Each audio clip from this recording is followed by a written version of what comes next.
Perjalanan kami daripada Universiti Malaysia Kelantan Bachok tidaklah lama untuk ke Istana Jahar kerana ia mengambil masa sekitar 45 minit sahaja.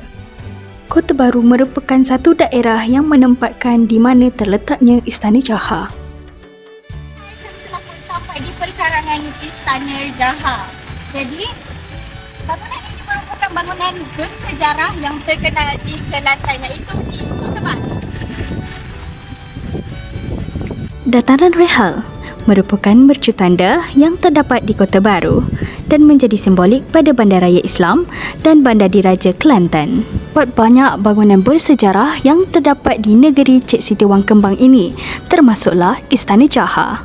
Museum Adat Istiadat Diraja merupakan bangunan satu tingkat dan dikenali sebagai Istana Raja Bendahara dan siap dibina pada tahun 1887.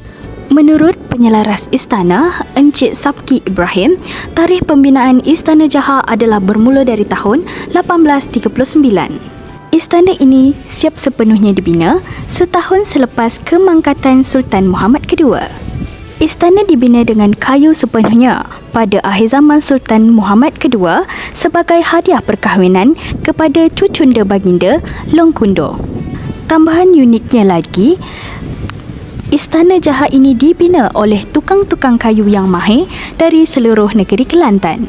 Keunikan seni bina dan kehalusan setiap ukiran yang terdapat di istana ini telah membuktikan dan melambangkan kemegahan dan kemahiran tukang kayu pada suatu ketika dahulu. Antara info menarik tentang istana ini, nama Istana Jahar telah diambil bersempena nama batang pokok Jahar yang terapung masuk ke perkarangan istana dalam suatu kejadian banjir satu ketika dahulu. Menariknya lagi, selepas kejadian itu, pokok Jahar telah ditanam di dalam kawasan dan sekitaran kawasan istana. Hai, sekarang kita berada di dalam Istana Jahar. Jadi, mari kita mengimbau setiap sudut di Istana Jahar. Balai tarik telah dipisahkan dengan bahagian surung oleh dinding kayu yang memiliki 3 pintu kecil. Dinding ini diperbuat daripada kayu cengal yang disusun mengikut motif canda berhias. Kini, ruang balai tarik telah digunakan untuk mempamerkan istiadat persandingan pengantin diraja. Selain itu, ia juga digunakan untuk mempamerkan barangan perhiasan diri kaum wanita seperti gelang kaki, rantai leher, butang baju, dokoh dan lain-lain lagi.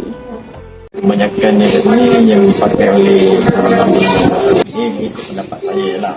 Saya benda ni sahih ke tak sahih, itu Allah lah. Saya rasa mungkin dari segi pembuatan, satu pembuatan ni masuk kat sini. Style untuk golongan masa awal ni, diorang dah ada specialist, diorang dah ada tukang diorang sendiri. Mungkin kalau kita rakyat biasa kat luar ni, kita memang kain nampak sama, tapi dari segi kualiti pembuatan, dari segi kualiti pembuatan, diorang tukang-tukang pembuat kain untuk yang bekerja dengan istana dengan raja. Mungkin diorang kepakaran, kemahiran diorang tu lebih tinggi berbanding dengan kepakaran yang orang masyarakat biasa. Sebab macam saya cakap tadi, satu kualiti, satu harga pun berbeza pada masa tu lah, pada masa tu harga berbeza.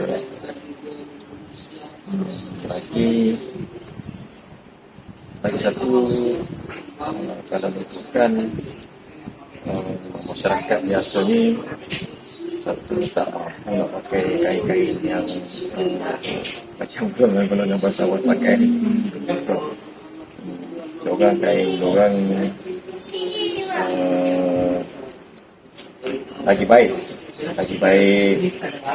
dari segi macam-macam lah.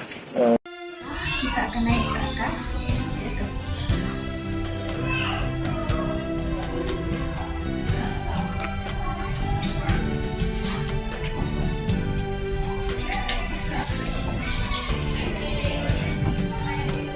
Bahagian sudut belakang Istana Jahar juga terdapat 2 tangga berpusing bagi menghubungkan tingkat 1 dan 2. Tangga ini diperbuat daripada besi tuang yang diimport daripada luar negara. Perkara ini dikatakan sendiri oleh pengarah kandis iaitu Puan Rosnawati. Saya telah sampai pun di tingkat atas di dalam Istana Jaha. Let's go. Puri istiadat bersiram digunakan untuk wanita yang baru sahaja bersalin dan berpantang untuk bermandi yang dikenali sebagai berlimau. Puri beranak. Istiadat beranak ini dibuat semasa kanak-kanak itu mengeluarkan suara menangis. Ditembakkan bunyi meriam. Jikalau putera, 7 das tembakan dan jikalau puteri, 5 das tembakan. Anak muda. Apalah korang ni?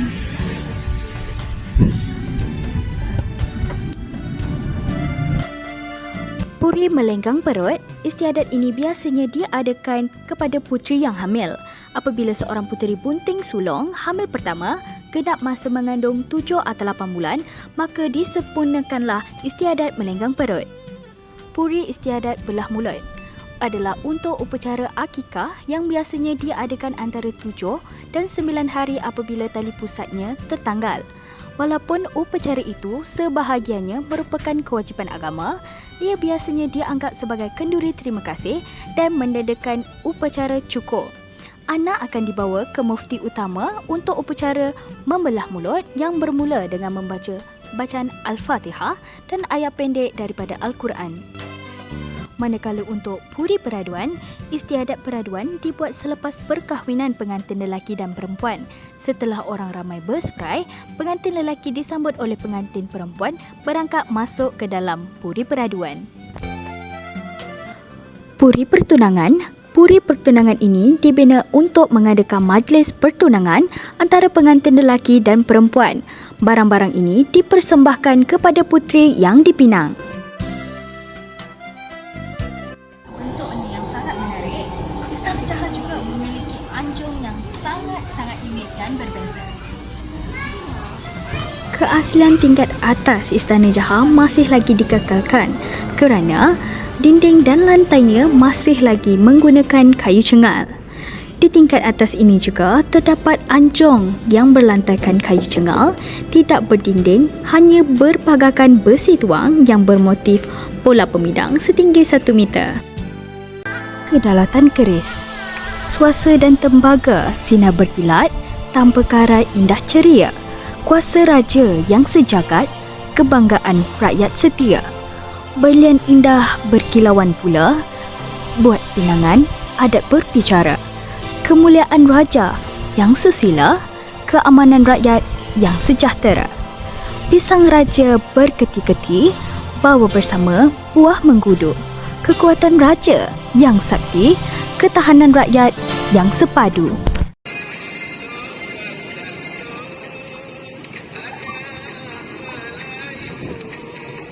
Señor.